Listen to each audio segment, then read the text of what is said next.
Woe to the child who tastes salty from a kiss on the brow, for he is cursed and soon will die. That ominous piece of folklore dates back at least to medieval times, and we now know that it likely referred to children with cystic fibrosis. For most of human history, cystic fibrosis was a death sentence, but in the last few years, scientists have developed drugs so effective that for some, they basically reverse the disease. These new treatments have dramatically improved the lives of 90% of patients with the disease. Maybe you can see the problem though. About 10% of cystic fibrosis patients have genetic mutations that these miracle drugs do nothing to fix. So scientists are hunting for a solution that will make up the difference. Here's what the future might hold for these salty babies.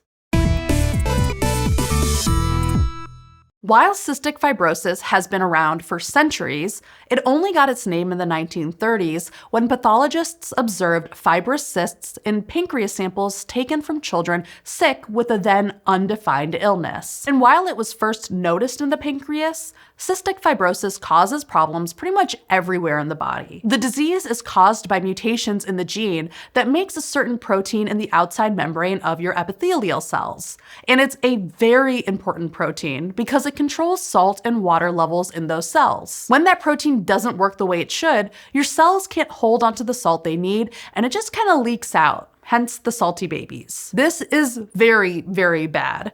People with cystic fibrosis have issues with electrolyte balance, staying hydrated, and crucially, they have really messed up mucus. You probably don't think about your mucus very much unless you've got a cold, but you have it all over the place in your body, and it plays a major role in the function of a lot of organs, including our lungs. You have a nice layer of mucus coating the inside of your lungs where it helps trap pathogens and particles before they can damage the lungs and be absorbed into your bloodstream, and then you can cough it out. But crucially, that mucus needs to be thin enough that it won't clog up the works, so to speak. People with cystic fibrosis have mucus that's thick and tar-like, and they basically can't expel it from their lungs at all. So all those pathogenic baddies that get stuck in the mucus just stay there, which means that people with cystic fibrosis often get really nasty lung infections. And if you have all these infectious bacteria trapped in your lungs, you're pretty darn contagious. And these infections are most dangerous if they spread to other people with cystic fibrosis, which means that cystic fibrosis patients have been social distancing before it was cool.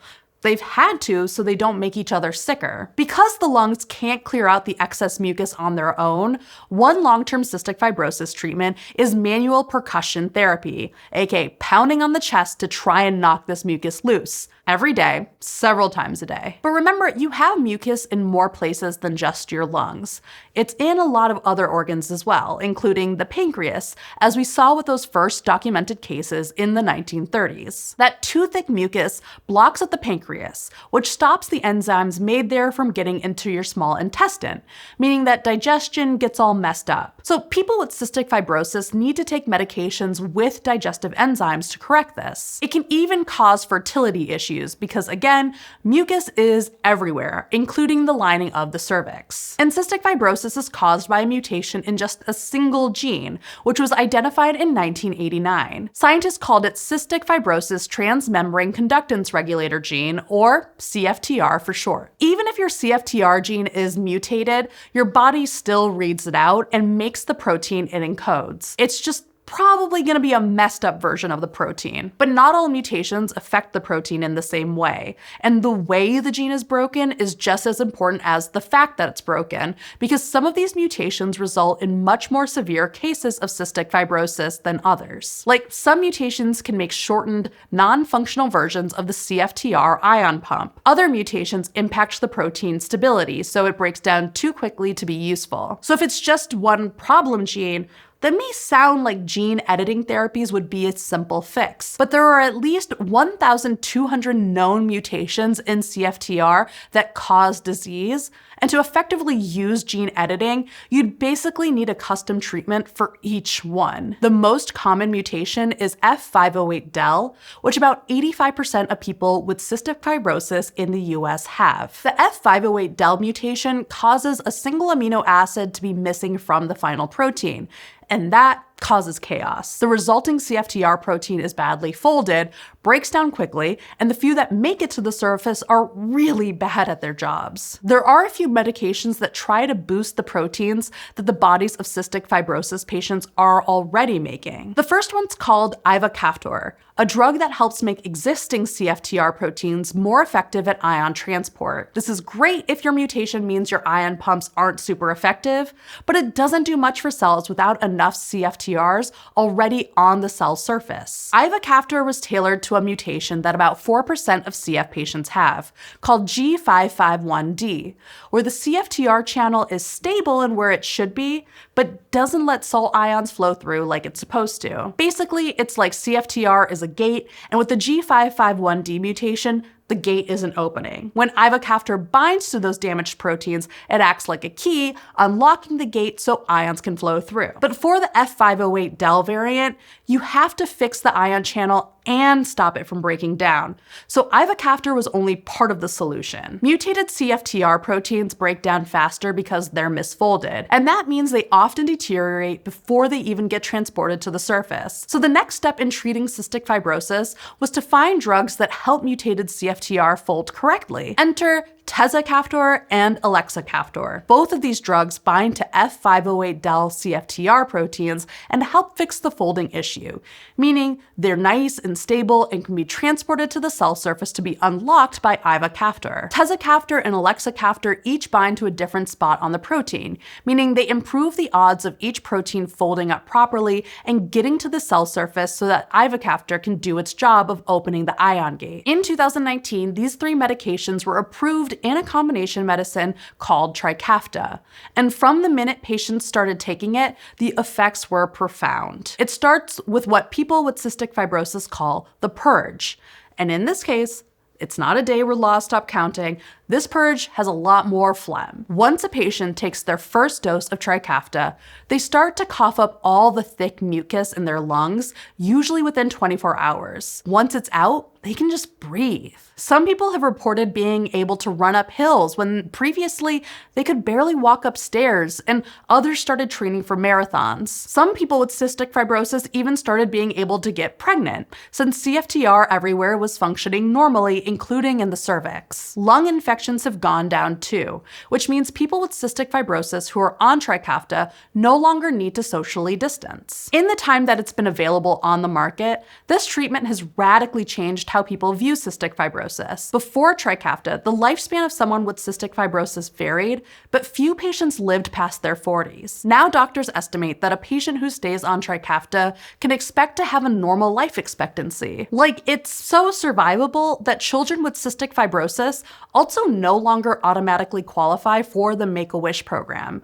because it's no longer a given that the condition will be life-threatening. They still can qualify, it's just that their case needs to be reviewed, whereas before, it was like, oh, you have cystic fibrosis, welcome to Make-A-Wish. This drastic improvement in the prognosis for cystic fibrosis has been described as similar to the AIDS epidemic after the pharmaceutical breakthroughs of the 90s. One new medication turned a death sentence into a manageable illness. Doctors suddenly needed to learn how to care for patients who weren't dying. And some patients even struggled with the reality that they were here for the long haul after all. Imagine realizing you're going to need a retirement plan when, for most of your life, you didn't know if you'd live long enough to retire. Trikafta isn't a true cure for cystic fibrosis because patients need to keep taking it twice daily to stay healthy. But staying on it keeps the tar-like mucus at bay, which is great news. That said, there are also some downsides to the treatment. But before we get into those, all research needs funding, even ours. So here's a quick ad break. This SciShow video is supported by Jump, a statistical analysis software that makes powerful analytics quick and accessible, like financially accessible. Jump's marketplace lets you download pre-made applications, add-ins, data connectors, and other Jump extensions all for free. That means you can customize the software to suit your needs without doing any coding of your own.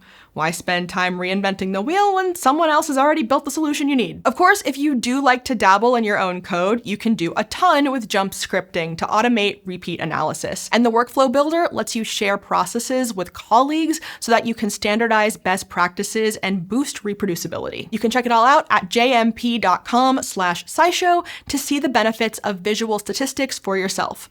JUMP offers a 30-day free trial for anyone, anywhere.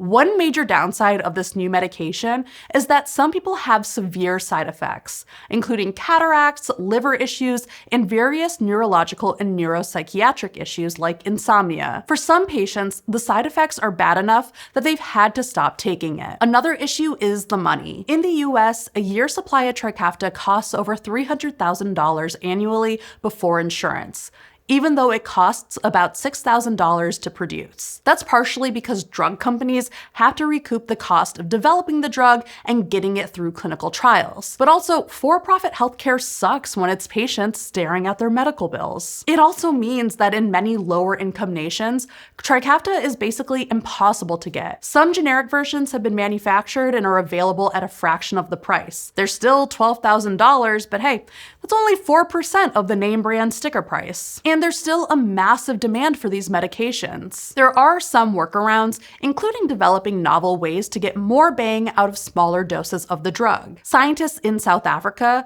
have shown that it could be possible to reduce the dose of Trikafta required if patients also took medication to slow down how quickly they metabolized the drugs. But the biggest limitation is that not everyone can take Trikafta, and not just because of side effects or access. It just doesn't work for all the possible mutations that lead to cystic fibrosis. More recent research has found that Trikafta works on some of the other cystic fibrosis mutations besides the all-too-common F508del, but that list is short, only about 270 additional mutations. All in all, about 90% of people with cystic fibrosis can take it, but that leaves the other 10% on the outside looking in. Although the F508del mutation is the most common cause of cystic fibrosis in North America and West Europe, in other populations, it's a much rarer cause of cystic fibrosis than other mutations. So the usefulness of Trikafta varies by country depending on what mutations are common. Vertex, the company that makes Trikafta, has released another combo cystic fibrosis medicine called Alyftrek.